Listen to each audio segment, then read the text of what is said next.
জয়গুরু, জয়গুরু। পরম প্রেমময় পরমদয়াল শ্রী শ্রী ঠাকুরের যে 5টা স্তম্ভ, সৎসঙ্গের মেন পিলার, যজন যাজন ইষ্টভৃতি, আমরা এই ইষ্টভীতি পর্যায়ে আলোচনা করছি। ইষ্টভীতির ভেতর দিয়ে দীক্ষা চেতন থাকে, ঠাকুর বাণীতে তা বলেছেন। রোজ বাস্তবে তার জন্য কিছু করা যায়, তার সঙ্গে একটা বাস্তব সম্পর্ক গড়ে ওঠে। তাতে এই সম্পর্ককে অবলম্বন করে জীবনে একটা পরিবর্তন আসে।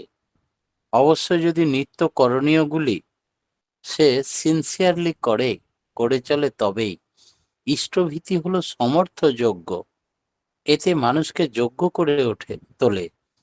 নিয়মিতভাবে যদি তাপসভাবে, পবিত্রভাবে, শ্রদ্ধাভাবে কেউ ইষ্টভীতি করে, তাহলে তার বোধ শক্তি বেড়ে যায়, বিপদ আপদ কাটবার ক্ষমতা বেড়ে যায়।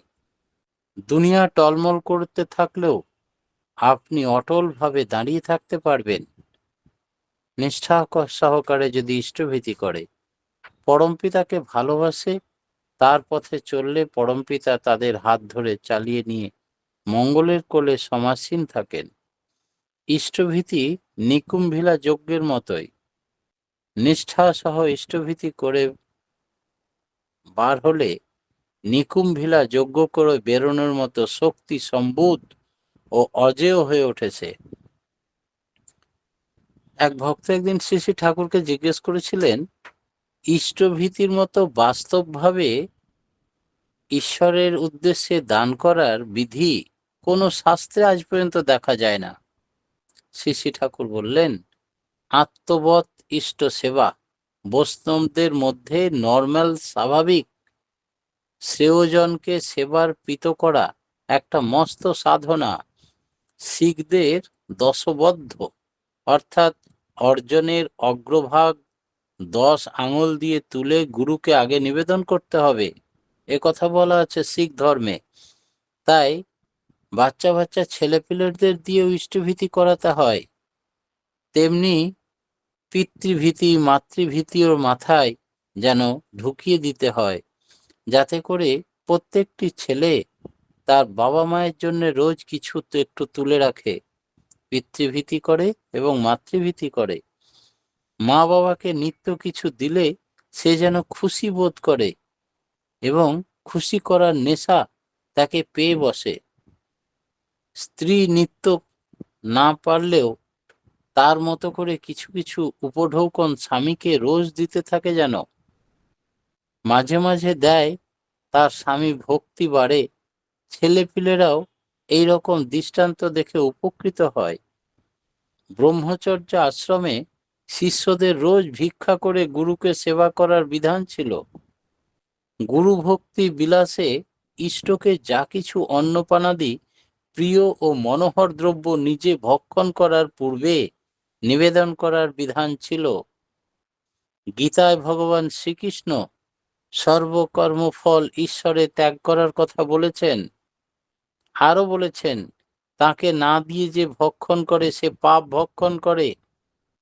খ্রিস্টানদের চার্চের জন্য অর্ঘ্য দেওয়ার বিধি আছে। মুসলিম সম্প্রদায়ে জাকাত ইষ্টার্থে দানের রীতি প্রচলিত আছে। বৈষ্ণবদের নিত্য বৈষ্ণব সেবনের কথা উল্লেখ আছে। ইষ্টভৃতি ক্রমবর্ধমান করে রাখতে হয়। এমনতর প্রচেষ্টা নিয়ে চললে, এমনতর তপস্যারত থাকলে তার উন্নতি অনিবার্য। ইষ্টভৃতির নিয়মাবলী কি? দিন গুজরানি আয় থেকে কর ইষ্টভৃতি আহরণ। জলগ্রহণের পূর্বেই তা করিস ইষ্টের নিবেদন। নিত্য এমনি নিয়মিত যেমন পারিস করেই যা। মাসটি যবে শেষ হবে তুই ইষ্টস্থানে পাঠাস তা। ইষ্টস্থানে পাঠিয়ে দিয়ে আরো 2টি ভোজ্য রাখিস। গুরু ভাই বা গুরুজনের 2জনাকে সেইটি দিস। পাড়াপড়শির সেবার কাজে রাখিস কিন্তু কিছু আরো। উপযুক্ত আপদগ্রস্তে দিতেই হবে যেটুকু পারো। এসবগুলির আচরণে ইষ্টভৃতি নিখুঁত হয়।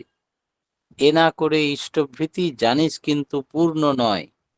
অনুশ্রুতির প্রথম খণ্ডে এই বাণীটা ঠাকুর বলেছেন।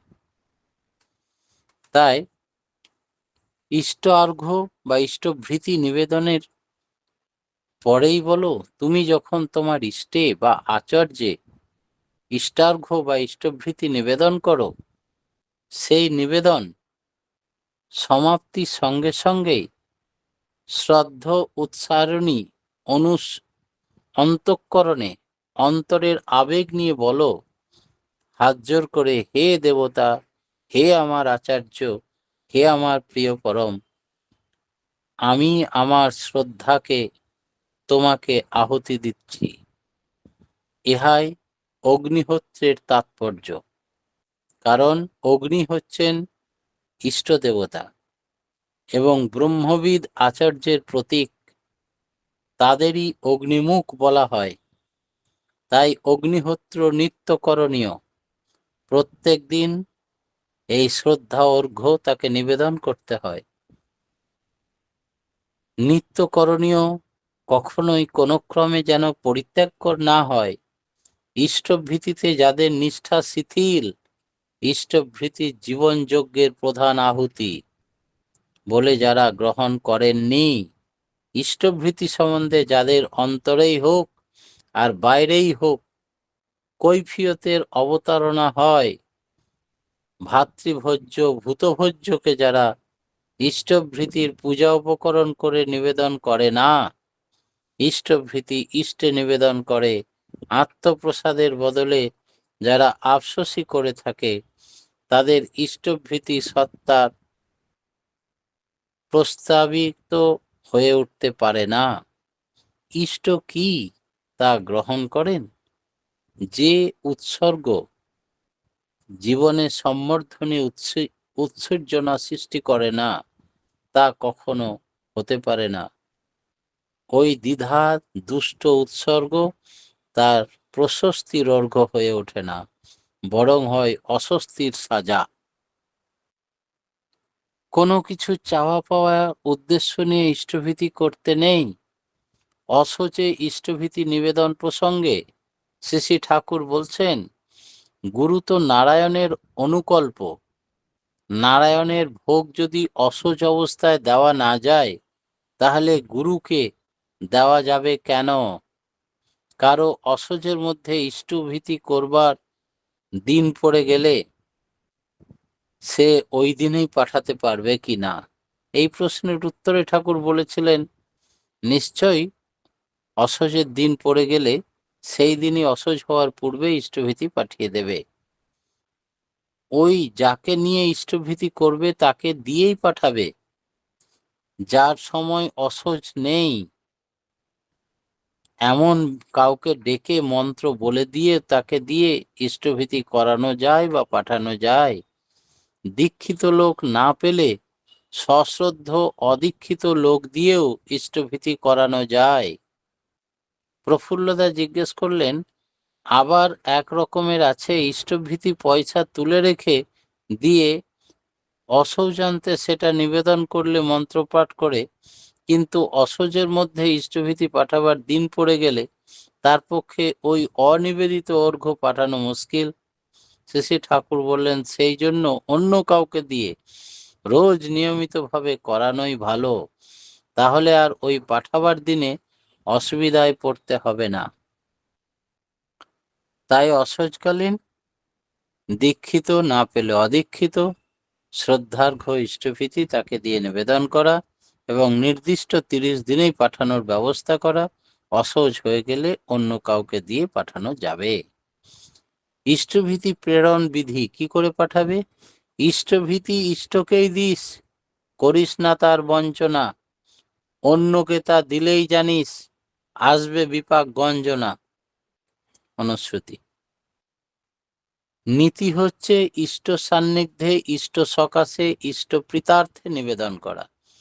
যেখানে তা সম্ভব নয়, এমনতর পুত অন্তঃকরণের ডাকঘরের মারফত বা মন্দিরে গিয়ে যাতে ইষ্ট সান্নিধ্যে পৌঁছানোর ডাক রসিদ পাও, অথবা যে বিশ্বস্ত সস্তানি হোল্ডার মন্দিরের কর্মী, সেখানেও তাঁরই সান্নিধ্যে যেন পৌঁছা যায় তার সুব্যবস্থা করে পাঠাতে পারবে। অবশ্যই তার রসিদ রাখবে, প্রমাণ রাখবে। ঈশ্বরের ইষ্টের যথেচ্ছ ব্যয়ের জন্য ইষ্টভৃতি। ধীতি বিধায়নার 2য় খণ্ডে একথা ঠাকুর বলেছেন। ইষ্টভীতির আনুষাঙ্গিক হিসাবের ভাতৃভোজ্য এবং ভূতভোজ্য সম্বন্ধে শ্রী শ্রী ঠাকুর বললেন, ভাতৃভোজ্য ও ভূতভোজ্য উৎসর্গ করতে হবে ইষ্টপ্রীতিকে লক্ষ্য করেই। সবটা মিলে সংহত একটা জিনিস।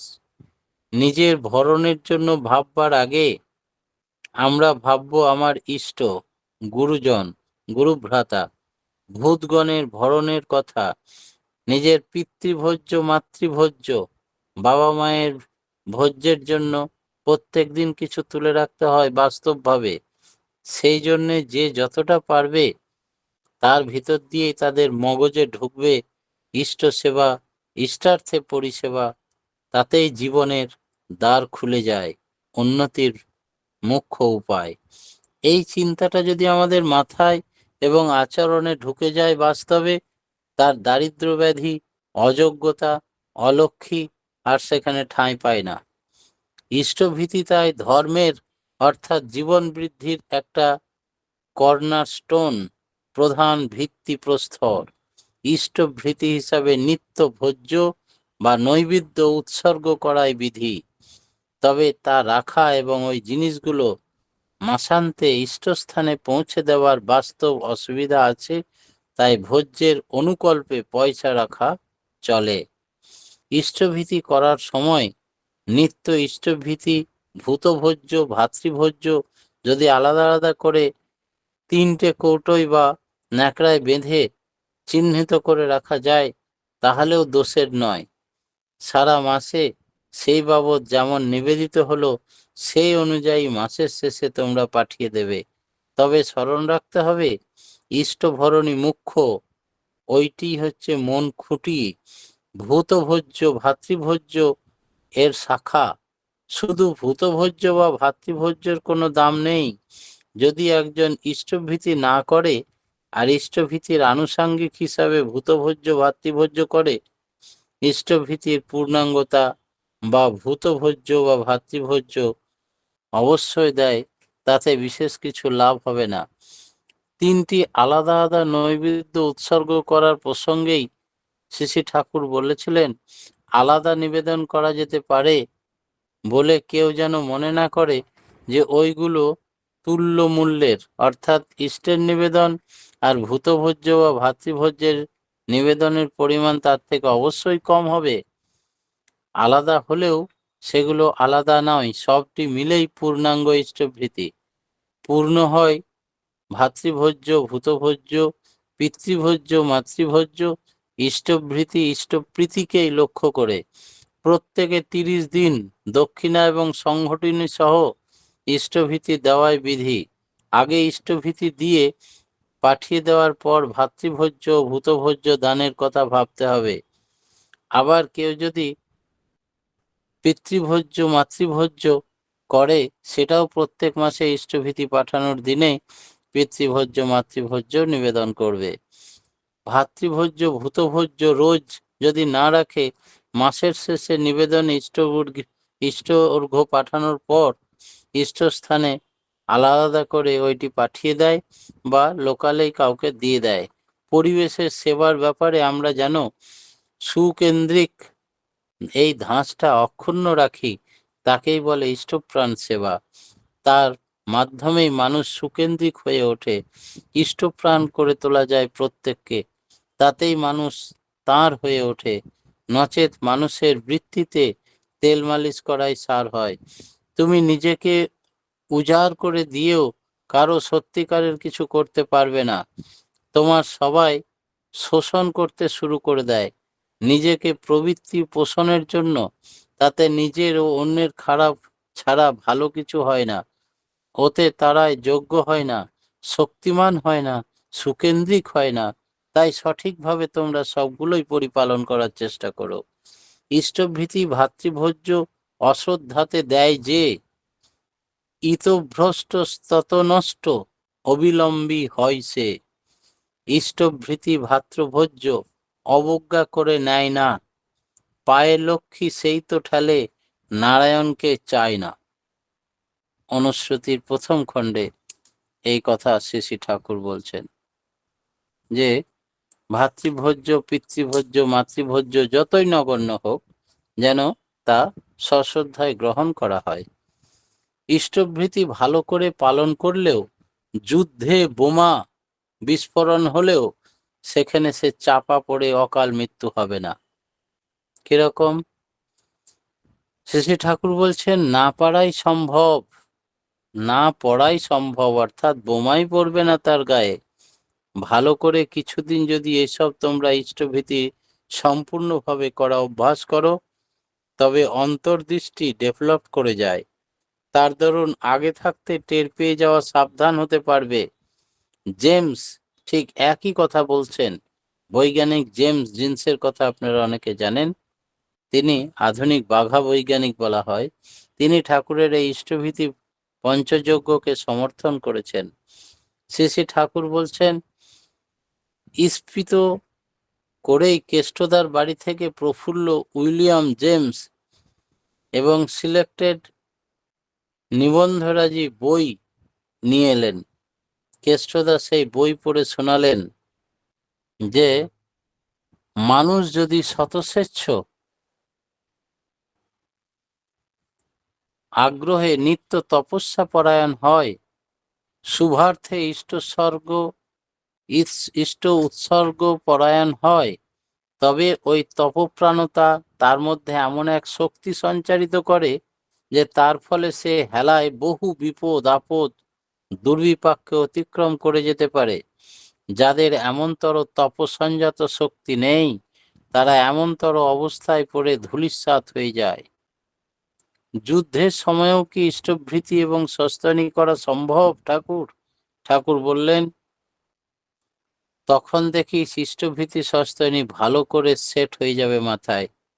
বিপদে পড়লে বেড়াল যেমন গাছে ওঠে, তখন আরো মানুষ বাঁচার তাগিদে ইষ্টকে চেপে ধরে। এই অবস্থায় ভোজ্য ফল ফুল জল কিছু না কিছু তো জুটবেই।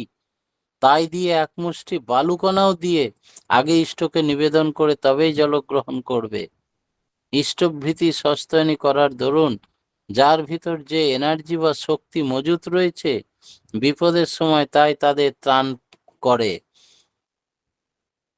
তাই জেমস বললেন যে যখন সবকিছুর অস্তিত্ব টলায়মান হয়ে উঠবে, তখন শক্তিহীন নির্জীব লোকগুলি ঝড়ের আগে তুষের মতো উড়ে যাবে। তখন সে একটা স্তম্ভের মতো নিজের শক্তিতে অটল হয়ে দাঁড়িয়ে থাকতে পারবে, যদি রোজ অতি প্রত্যুষে ব্রহ্ম মুহূর্তে নিষ্ঠা সহকারে ইষ্টভীতি সঠিকভাবে নিবেদন করে। শ্রী শ্রী ঠাকুর বললেন, হ্যাঁ সত্যি তাই। তার জন্য বাস্তবে দেখতে পাবে স্বল্প সামপ্য ধর্মস্য ত্রায়তে মহত ভয়াত।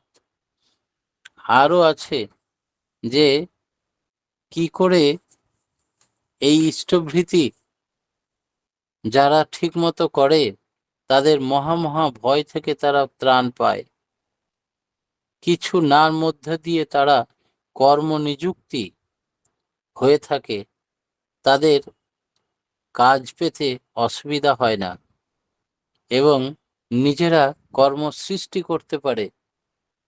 তখনই জীবন নিংড়ানো অভিজ্ঞতায় ইষ্টার্ঘ্যকে যখন সে দান করে, সেই নিংড়ানো আয় থেকে অমৃত সৃষ্টি করতে পারে। বলতে বলতে শ্রী ঠাকুরের চোখ আবেগে জ্বলে উঠল, আর সবাই বিস্ফোরিত নেত্রে রুদ্র নিঃশ্বাসে ঠাকুরের দিব্য বাণী শ্রবণ করতে লাগলেন। সমস্ত দেশের হাতে কামান, গোলা, বারুদ, বোমা, কত অস্ত্র, আর আমাদের হাতে আছে শ্রী ঠাকুরের অস্ত্র ইষ্টভৃতি, আত্মরক্ষা করার উপায়। আমাদের এদের চাইতে আর উন্নত অস্ত্র বর্তমান যুগে এখনো আবিষ্কার হয়নি। যজন যাজন ইষ্টভৃতি সস্তায়নী সদাচার মেনটেন করলে বোমা ছুড়লেও সে মরবে না, পৃথিবীর কোনো কিছুতেই তাকে ঘায়েল করতে পারবে না। পরম পিতার রাঙারাতুল চরণে আজকের মতো আমি আমার ক্ষুদ্র বক্তব্য ইষ্টভীতি সম্বন্ধে এখানেই শেষ করলাম। জয় গুরু। জয় গুরু দাদা। খুব সুন্দর আলোচনা শুনছি দাদার কাছ থেকে ইষ্টভৃতি সম্বন্ধে। ইষ্টভূতি সমর্থিযোগ্য, ইষ্টভীতি দীক্ষা চেতন রাখে, ইষ্টভীতি নিকুম্বল্যযোগ্য, আর দিন গুজরানি আয় থেকে ইষ্টভীতি করতে হয়। 30 দিনের মাথায় ইষ্টভীতি জমা দিতে হয়। ইষ্টভীতি জীবনযজ্ঞের প্রধান আহুতি। ইষ্টভীতি অসহজ অবস্থায় পাঠানো যায় না, অন্যকে দিয়ে পাঠানো যায়। ভাতৃভোজ্য ভূতভোজ্য ইষ্টভীতির সঙ্গে প্রেরণ করতে হয়। এর সঙ্গে পিতৃভোজ্য ও মাতৃভোজ্য নিয়মিত করতে হয়। আর এর সঙ্গে সঙ্গে আমাদের উন্নতির সোপান খুলে যায়। সঠিকভাবে সবগুলো নিয়ম নীতি মেনে চললে সুকেন্দ্রিক হওয়া যায়, অকাল মৃত্যু রোধ হয় এবং আপদ বিপদ থেকে রক্ষা পাওয়া যায়। জয় গুরু দাদা। খুব সুন্দর আমরা আলোচনা শুনছি এবং শুনব। পরম পিতা রাঙার আতুল চরণে আপনার সার্বিক মঙ্গল প্রার্থনা করি, আপনার সুদীর্ঘ নিরোগ ইষ্টচ্ছল জীবন কামনা করি। পরম পিতা রাঙার আতুল চরণে আপনার পরিবার পারিপার্শ্বিক সবাইকে নিয়ে সুখে শান্তিতে আনন্দে ভরপুর হয়ে থাকুন, এই কাতর প্রার্থনা করি দয়ালের রাঙার আতুল চরণে। জয় গুরু দাদা, ভালো থাকুন। এখন